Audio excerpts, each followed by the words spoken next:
This particular event happened almost a year ago, sometime in mid-October.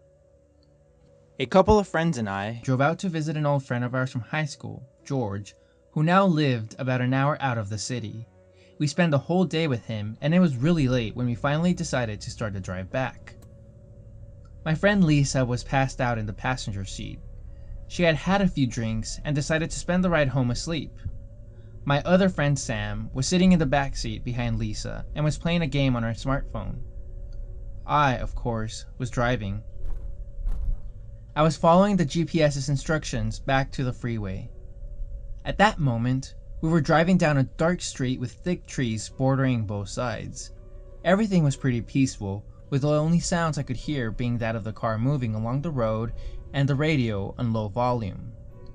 Suddenly, my car let out a loud jolt and it felt as if I had hit something. Sam let out a shocked scream while Lisa remained dead asleep. I slammed on the brakes and the car came to a halt. I was breathing heavily when I asked what the hell had just happened. Sam peered through the window and gasped. She turned to me with an angry look on her face and shouted that I had just hit a dog. I looked through the back window and, sure enough, a dog was lying in the road a few yards behind the car. Sam is a pretty big animal lover, so I wasn't surprised to see her get pissed at me. She was about to open her door and rush to the animal's aid when I stopped her. Once I had gotten over the shock of running over a dog, I got a feeling in my gut that told me that something was off.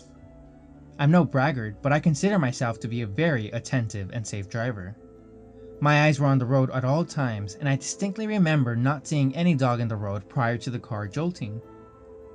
Yes, it was dark, but I was sure that I would have at least seen the dog in the headlights before hitting it.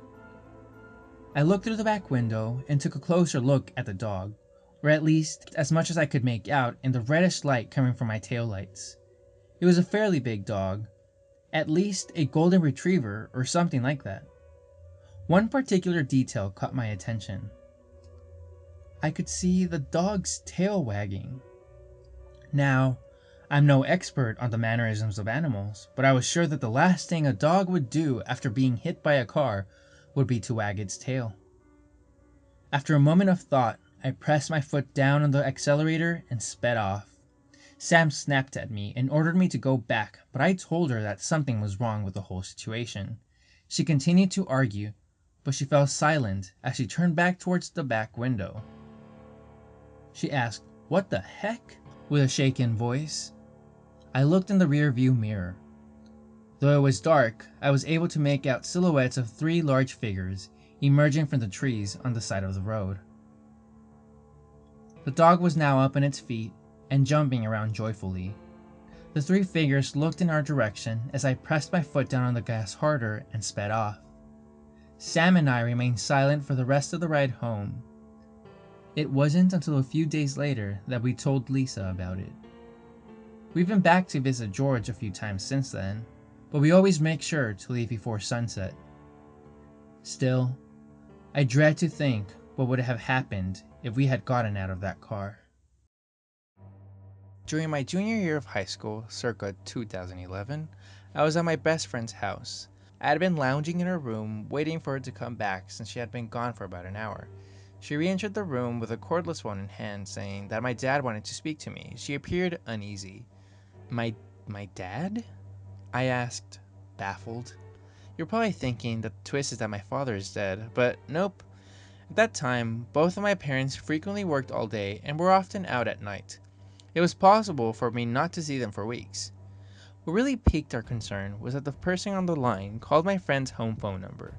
Firstly, my parents never met hers despite living so close, and there was no way my father could have gleaned her number.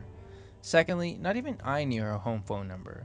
Her mother had picked up, hadn't thought anything of it, and sent her to courier the phone to me. I didn't want to take it for obvious reasons. She described the caller's voice as being guttural, like an old man's voice, and she recognized that he didn't sound like my dad. He had repeatedly asked her, "Is Charlie home?" which creeped us out immensely. Charlie was my nickname at school, one which neither of my parents called me or even knew about.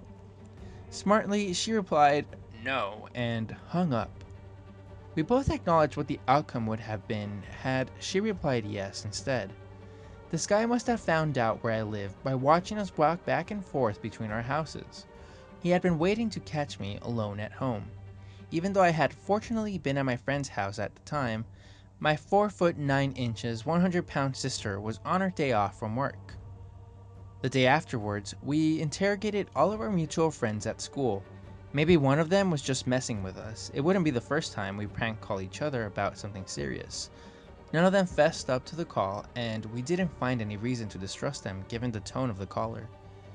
Having been a foolhardy teenager, I didn't call the police or even inform my parents. I had been a little afraid of telling them anything of that sort since I had been blamed for being victimized before.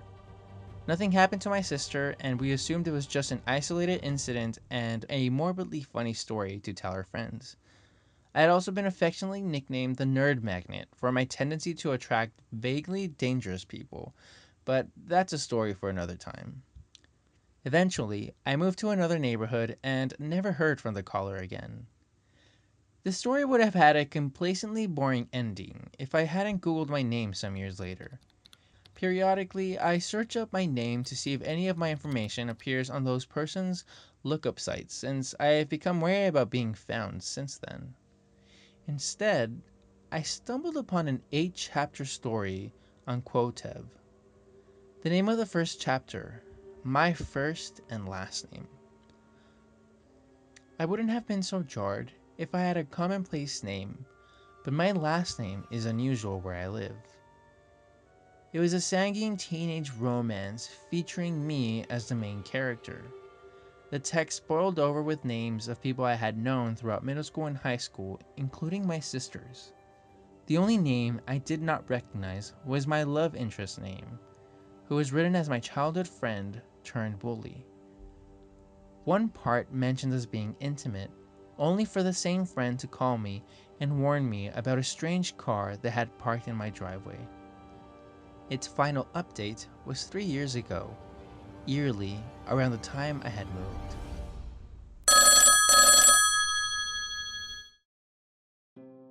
Over the past few weeks, some weird things have been happening.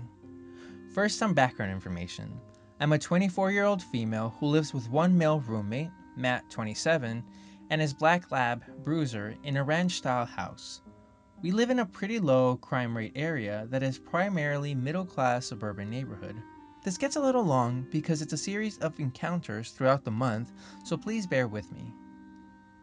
The first strange encounter took place about 3 weeks ago, and I admit, isn't that frightening. I've had a Facebook account since high school that I really rarely post on or get new friend requests. However, I noticed a friend request from an obviously fake account named Michael Jones. It had a generic man as a picture, obvious Google image, and no post on the wall. I mindlessly accepted it before I viewed it, and I realized it was a fake. But when I looked at the friends list, I was the only friend on the account. This piqued my interest a little, so I didn't unfriend it immediately. But throughout the day, the fake account added my best friend, my college roommate, and my boyfriend's brother, all on the account. I admit I was creeped out a little at first, but I forgot about it by the next day. The next encounter happened that following week after the fake account was created. It was about midnight when I realized I needed more hair conditioner and decided to take a drive to the local Walmart to pick some up. We have a driveway and a garage that connects to the house and my car, a white 2-door Chevy Cobalt, parked closest to the front window. Matt's black pickup truck was on the other side closest to the neighbor's house. When I got to my car, I noticed the driver's seat door ajar, which was strange because I swore I locked it earlier, but I got in anyways and headed out to Walmart. After I parked, I tried to get out and the door wouldn't open. I checked to see if it was unlocked, and it was, so I drove back home, realizing that my car was probably broken into and whoever did it broke the door in the process. This by itself was weird because, like I said, low crime, middle class neighborhood. The next day, I got my door fixed and the mechanic confirmed someone used a Slim Jim to bust the door. Bruiser was barking like crazy around 11:30 that night, and when Matt checked, no one was outside, so he thought it was just another animal. I talked to our neighbors, and they also heard Bruiser going nuts, but didn't see anything suspicious. Some parts just don't add up though. Matt and I were home most of the night with the lights on, so whoever did it knew there were people in the house. Matt's car, more expensive than mine, and none of the neighbors' cars were broken into, which was weird considering my roommate had loose change, a few dollars, and a GPS visible while I had nothing of value to thieves in my car. Empty waters, old sunglasses, and maybe a few receipts. But mine was closest to the window. The neighbors' cars were also parked in the street that night, making them easier targets. Also, in my car, nothing was even touched or moved in the slightest way. Absolutely nothing, making me question why they even bothered to break in if they weren't going to search for anything. I filed a police report, but probably won't hear back. The last encounter has been occurring throughout this week. 3 times I have come home to the door being unlocked, even though I was the last to leave the house and lock up. Things have also been progressively going missing in my room. Nothing of value, mostly used makeup and a hairbrush, but I'm certain I never touched or moved these items from their original spot. Also, one night I went to sleep with the door closed, and when I woke up that morning, it was wide open. Matt swears he didn't open it, but I don't remember getting up to open it at all that night. Maybe I'm just being paranoid, but something in my gut is making me wonder if any of these weird occurrences could be related. Any feedback would be appreciated. I am oddly a target for creepy people. I am only 4'11 and female, so that may be why. A month ago, I was at a pharmacy filling a prescription. I have central pain following a stroke I had in my early 20s. I can walk, but the brain damage causes severe burning in my entire body. Due to this, I am on morphine and seen by a specialist at a well-known hospital. I dropped off my prescription and waited. I noticed a guy behind me standing way too close. He could hear everything we said. I sat down and tested my blood pressure. I noticed him walking around in the aisles by me. I thought that he was waiting too. They called my name 20 minutes later. I didn't see him while I was leaving the store. I looked in my car and got in, locking my doors immediately afterwards due to paranoia as a result of watching scary movies. I stopped at the first stop sign, and out from behind the tree jumps the same guy. In one motion, he was out from behind the tree and was grabbing my passenger side door handle. It was locked. He seemed as shocked as I was, and looked like he was grabbing for the back passenger door. I started screaming and put my hand on my horn and sped away. Other cars were also honking. I saw him run. I drove until I saw a cop car sitting at a Carl's Jr., and I ran in. He took my info and drove to the stop sign and asked me to follow. We couldn't see him anywhere. The police officer said it happened last week to an elderly lady, so he needed to find him. I was really, really lucky.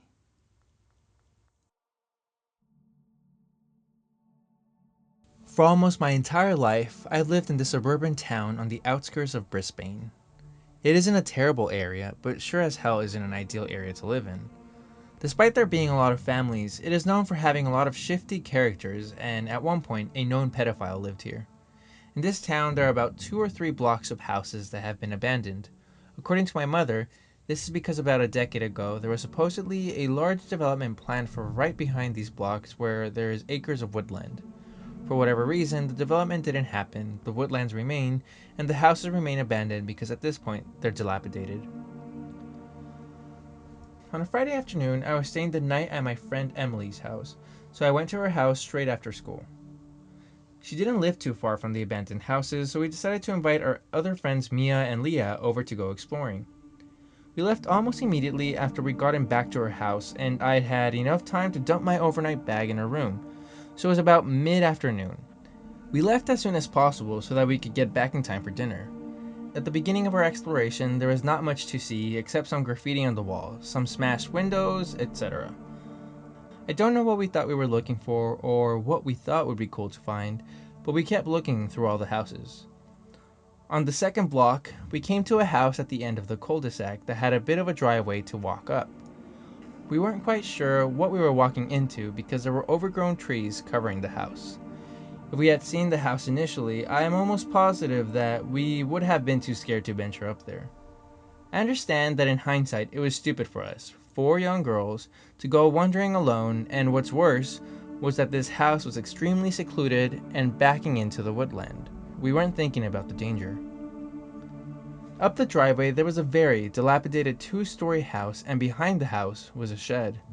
It looked so creepy, and if anything I would compare it to the likes of the house in the Texas Chainsaw Massacre. Honestly, it was so spooky that it looked like it came from a horror movie. Still, we were not deterred and decided to check the place out. When we opened the door and entered the house, we were bowled over by the stench. It smelled so strongly of death that my friend Leah ran out of the house to go vomit in the garden. The 3 of us that remained looked around and noticed that a lot of what we assumed was the original furniture remained in the house, but at that point we didn't think that it was being lived in, as the door was unlocked and the rest of the houses in the area were abandoned. There wasn't anything particularly interesting as we wandered through the first floor other than how it felt like we were being watched. For whatever reason, we shrugged that feeling off and continued. At this point, I had grown bored of the house and I decided I didn't want to check out the second floor, so I met Leah, who was waiting outside, and we decided to explore the shed at the back.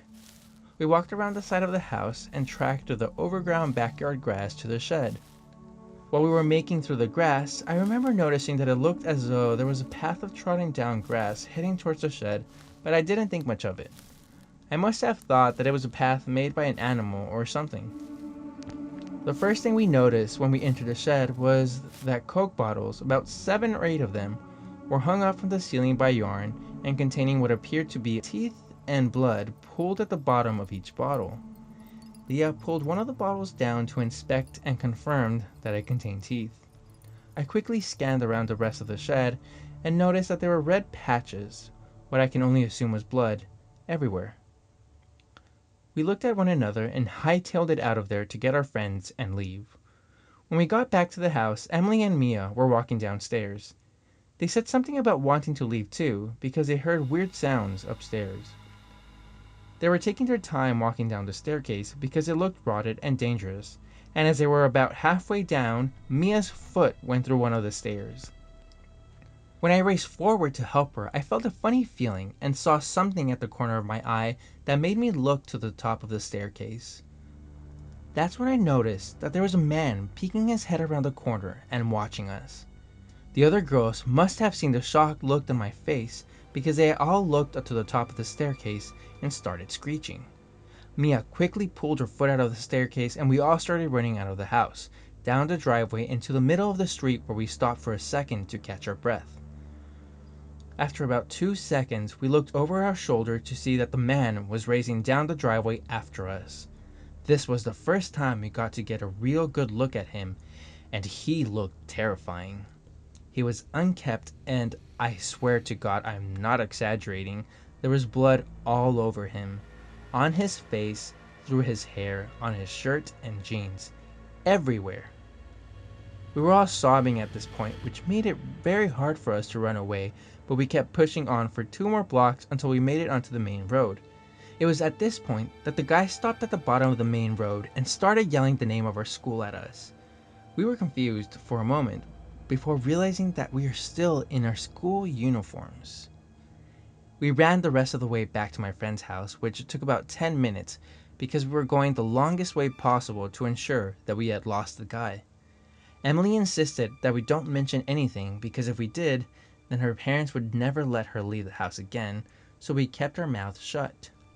We arrived to school on Monday, terrified that the man would turn up and get us. After a few days went by with no disturbances, we put it to the back of our minds. On the following Friday, my friend Mia left the school via the back gate, which enters onto the back streets, and she was greeted by the man. She ran back into the school and to the administration, where she stayed until the police arrived.